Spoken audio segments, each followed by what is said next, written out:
وَلَقَدْ زَرَعْنَا لِجَهَنَّمَ كَثِيرًا مِنَ الْجِنِّ وَالْاِنْسِ Biz cehennem üçün çoxlu insanlar ve cinler yaratmışıq. لَهُمْ قُلُوبٌ Deyir, onların qəlbləri var.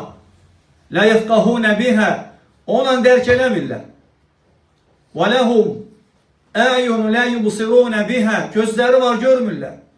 وَلَهُمْ اَذَانٌ Kulakları da var. لَا يَسْمَعُونَ بِهَا Onunla eşitmir. اُولَٰئِكَ كَالْاَنْعَمِ Allah Teala deyir ki, onlar heyvan kimidirlər. Yani sen təsəvvür elə, özünü heyvan yerine koyursan. Yani Allah seni hürmetli eləyib.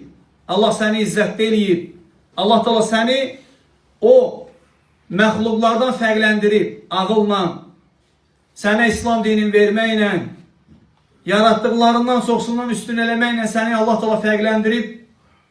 Amma sən deyirsən ki, hər şey boş şeydir. Yaxşı, hər şey boş şeydirsə, özün özünə yaranmısansa, hər şey sənin əlindədirsə, sən da mənasızsın. Sənin heç bir mənan yoxdur. Amma möminlərdə belə deyil. Möminlərdə böyük bir dənə məna var. O da Allah Teala'nın gayesi, ibadet.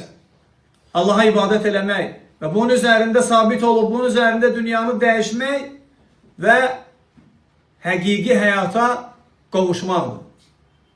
Bunun üzərində möminlər can atırlar, səy göstərirlər, səbr eləyirlər, çətinliklərə dözürlər, sıxıntılara səbr eləyirlər, imtihanlara təəmmül eləyirlər, verilən neymətləri düzgün istifadə eləyirlər ki, Allah Teala məndən razı qalsın.